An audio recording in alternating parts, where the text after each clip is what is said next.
Hello everyone, welcome. Nice to see you today. I wondered if you'd just like to do something a little bit different today. I'd like to show you my studio. Come and join me. Here we go, let's start with the doorway. I love my sign, dance with fairies, ride a unicorn, swim with mermaids and chase rainbows.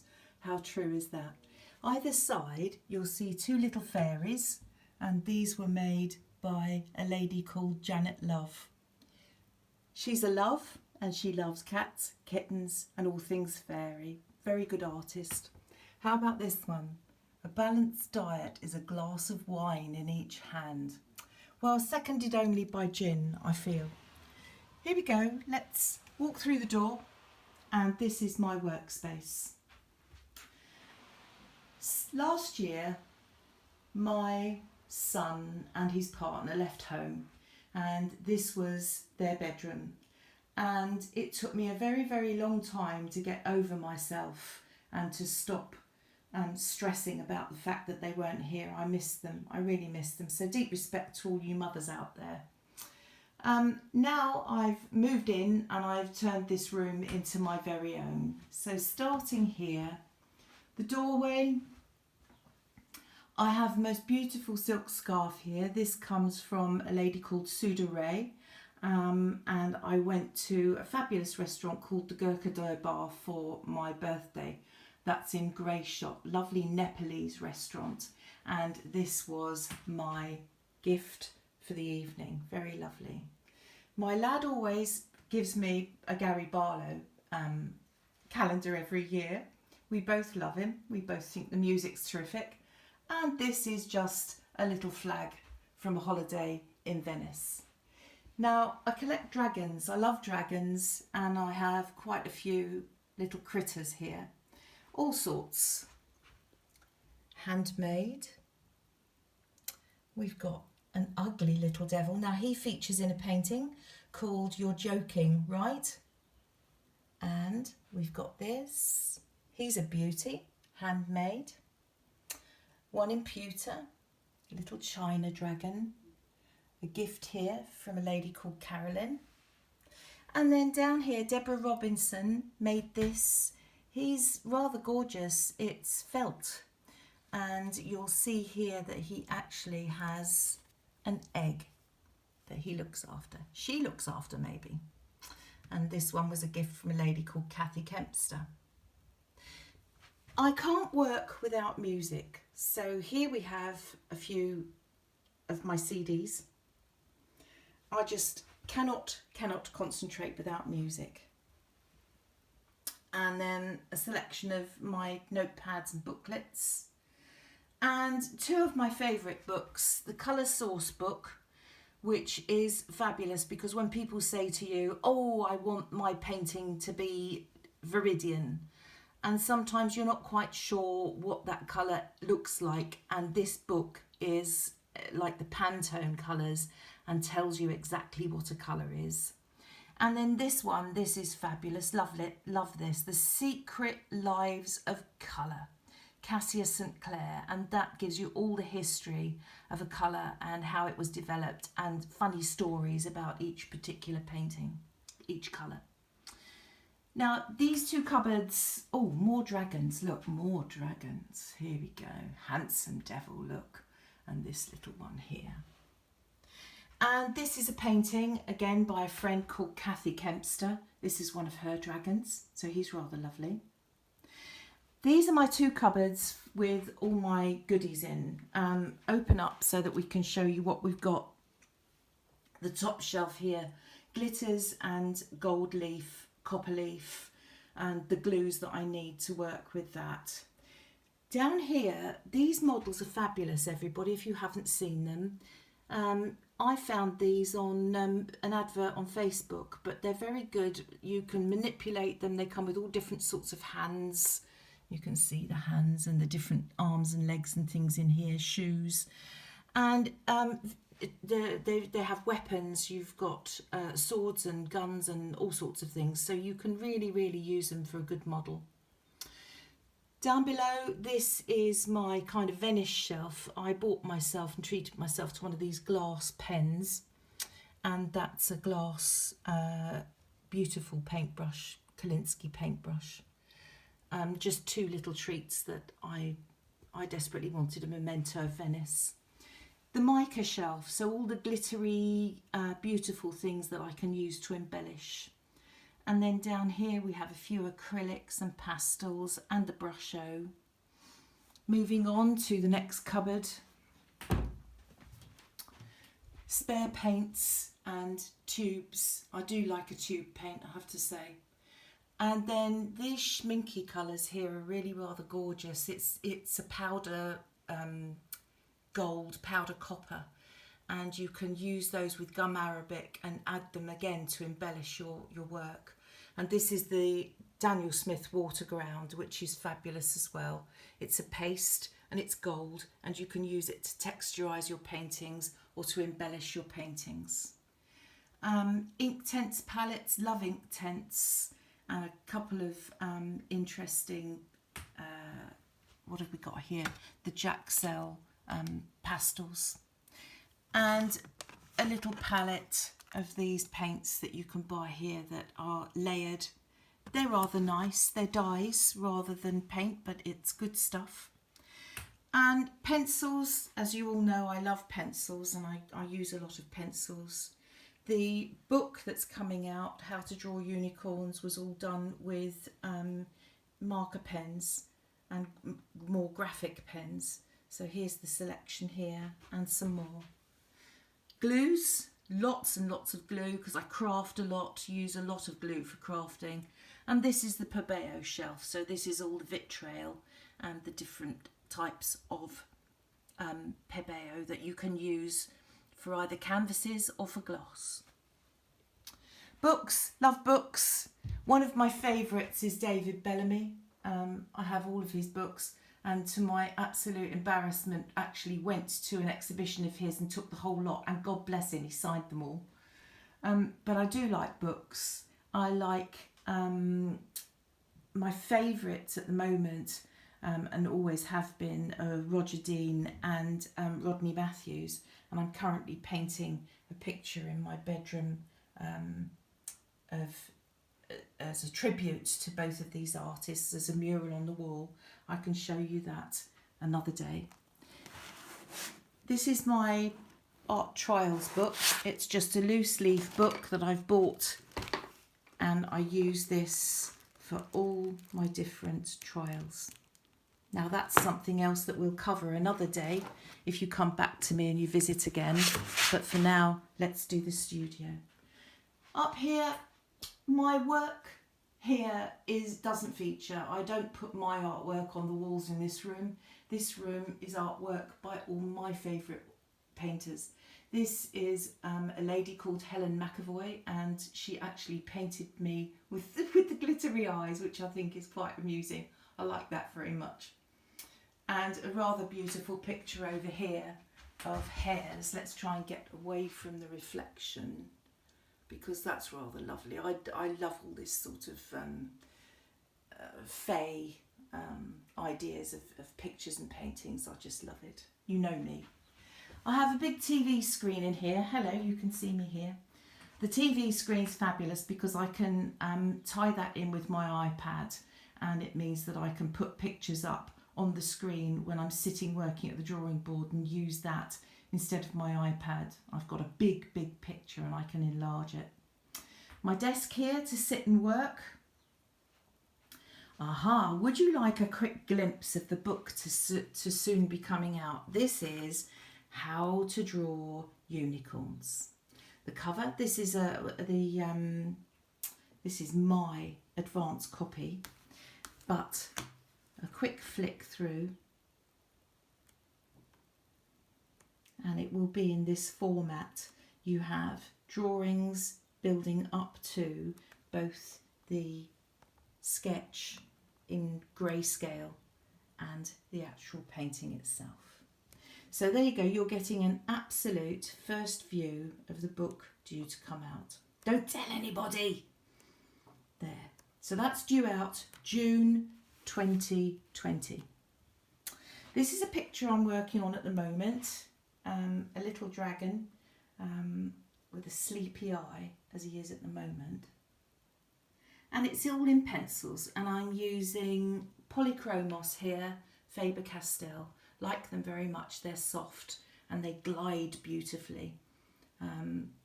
For finer points, harder detail, I would then go to something like the Derwent Pro Colour.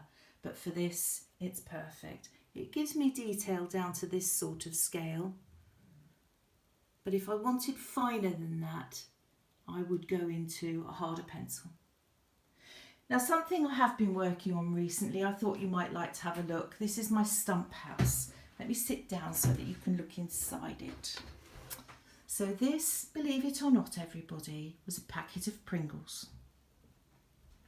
And I've gone into it and I've worked it and I've created this stump house. You can see that the roof is a fir cone that I've deconstructed and reconstructed. And then we have a little porch here with front door and a light on the porch and little flowers. I've introduced my love of steampunk here with this gear, with the gears and the chain, and this is their way to bring the wood up for the fires by using that. And then inside we have, let me turn it to the light, just try and make it clear for you. The bedroom, we have a lovely little bed, a dressing table and a seat, curtains at the window. I've got a mirror on the wall in there. Can you see it all right? There you go, let's brighten up a bit. And then down below we go into the studio. So we have a studio. I've miniaturised one of my paintings and put it on the wall. Painted a few little bits and pieces to put in there. And there's our studio with a little guitar in the background if somebody fancies a bit of music. The next floor down we have a sitting room. And in there I've actually got a gold, I've made the throne, it's I've covered it with gold leaf, and the footstool is just a bead, and the fireplace I've used twigs from the garden, and there's a little chaise longue. We've got a selenite crystal there on that patio. I made the pumpkin, and down below we have a gazing ball in the front garden and a light, porch light, and then here we have a stand with 3 little candles in it, and they're real wax candles. You could actually burn those. I should think they'd burn for all of 1 second. But it's just fun to use the real thing, isn't it? And then in here, just trying to get some light in there for you so that you can see. I've got, I used copper leaf for the copper hood on the fire, and made this little set of shelves. And the jars are all simply teeny tiny beads, one on top of the other. And then we have a table and a shelf on the wall with yet more beads and jars. And in the foreground here we have a little cat with a bowl. So I had great fun with that. I really enjoyed making that. And the chimney here is simply one of these metal straws that you can buy that we've cut up. I got my technical director to do that. Nick's brilliant at that kind of thing. There we are. So that is my stump house. If we come round the room, music on the windowsill, and I wouldn't be here without one of my weirdos from the garden. So this is one of my very strange succulent plants. I do love them and I collect these as well. And this was a different idea. I had a cup and saucer that I didn't want anymore. So hey ho, Nick drilled a hole in the bottom for me and I have a rather nice little pot for my plant. So that works quite well. I'm sitting here and I'm looking out at the garden. So this is my rockery, and oh, it's focusing on the glass, isn't it? There you go. So this is my rockery, looking out at the garden, seeing the birds. And this is a new bed that I put in last year. Had help with that bed actually, because Will Barton of Barton Garden Services came along, and between us all we mished and mashed that together and came up with quite a decent job, I feel. Now at the drawing board, this is my workspace here. And at the drawing board, I've got a glass drawing board so that it doesn't sort of invade the room too much. It's not too invasive. And I can keep it nice and clean.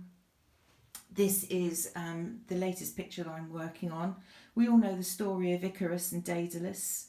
Daedalus built the labyrinth for the Minotaur, and to make sure that he didn't tell anybody where it was and how to get into it, he was locked in a tower. Well, he found a way to get out, and Daedalus made himself wings of feathers, and he flew. Feathers and wax, wasn't it? And he flew to escape. But he came back. He was a good man. He came back because that was the deal. But when his son arrived, he took his son out one day. After much begging, he agreed, and he took his son out for a flight. And he said to his boy, I'm going to make you wings, but you must not fly too close to the sun, because the sun will melt the wax and you will fall. And God bless him, Daedalus, being young and rather incorrigible, didn't pay attention and of course was lost in the sea.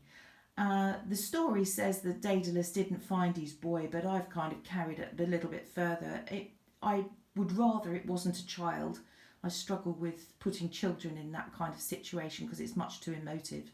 So I've made Daedalus a younger man, a teenage boy perhaps, and I have Daedalus finding his son and lifting him out of the waters to hug him one last time. Okay, so on that happy note, let's move up to all my little special knickknacks and giggles. This is my shelf of bits and pieces, all my lovely little holiday reminiscences and bits and pieces that I've found whilst I've been away, or I've collected over the years.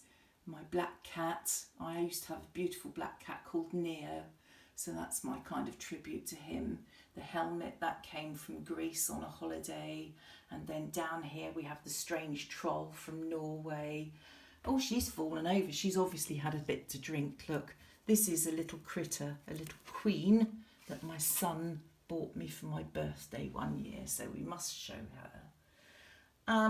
And in the foreground here we've got this is the Mousel cat from Cornwall, and those of you who know that story, that she was a little black and white cat, we can do that another day. Look it up, the Mousel cat.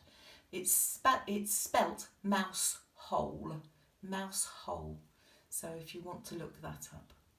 The two objects here in the front, this strange little clay bowl and this strange little person, these are relics, they're replicas of relics found up in Orkney in archaeological digs. And speaking of which, this fascinates the life out of me.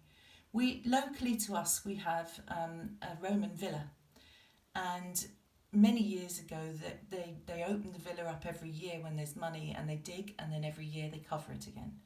And this particular year they had so many tiles from the ceiling, from the roof rather, that they had them in the doorway and just said to people, help yourselves if you'd like one.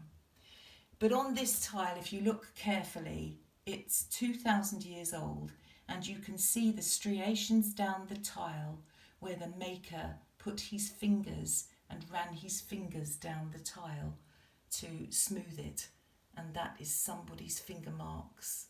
Things like that just fascinate me.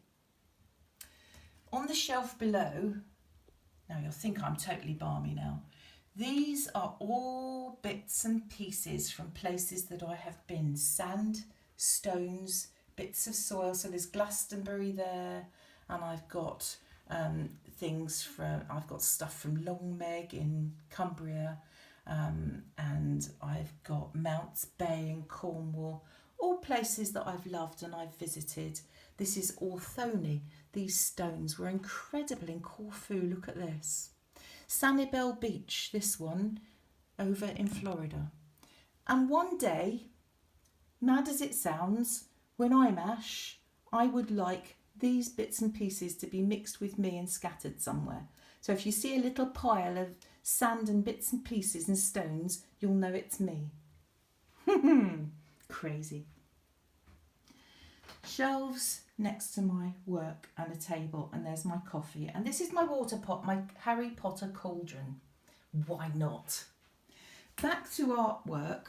Here we have, now this chap's one of my favourites. His name is Ed Org, and these are graphite drawings, and I just think his work is stunning.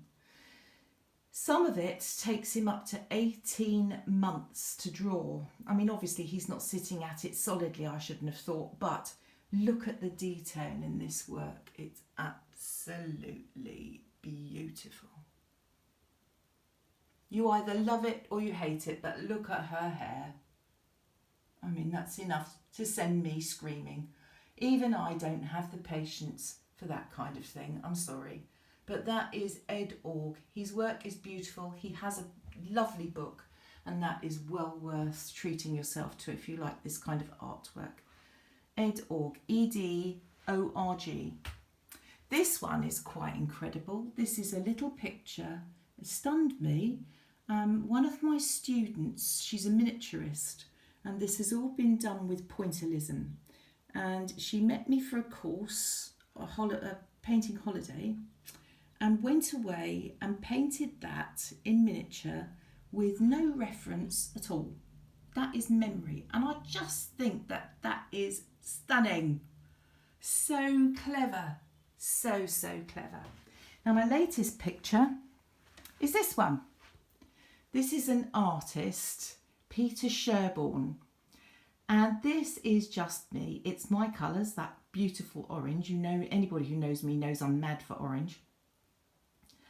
And the idea of the picture is that Teddy, in the window here, is not going to get any sleep tonight because all these horrible moggies are out playing and carrying on and misbehaving. They're misbehaving. All of them. Little devils, look. And I love cats. You know me. I love, love, love cats. And as a consequence, this was just screaming at me to treat myself, I'm afraid. I'm sorry, you've got my reflection in there. Not a lot I can do about that.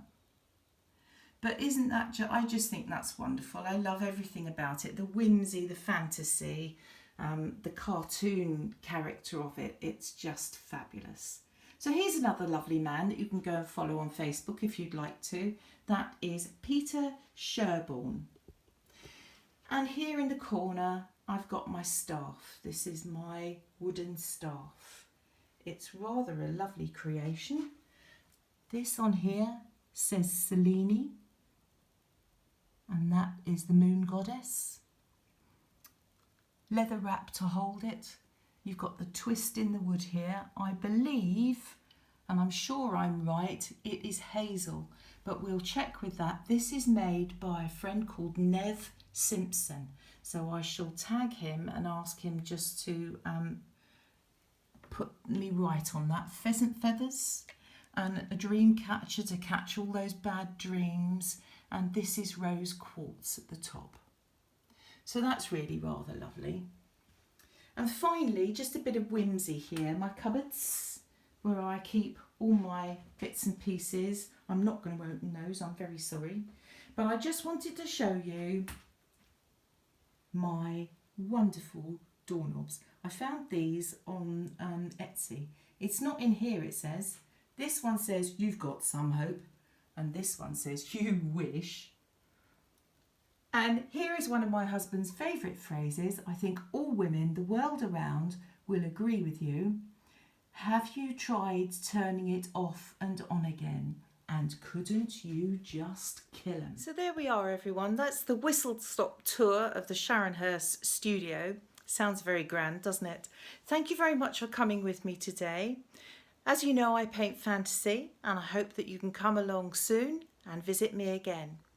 In the very near future, let's hope. See you then. Bye for now.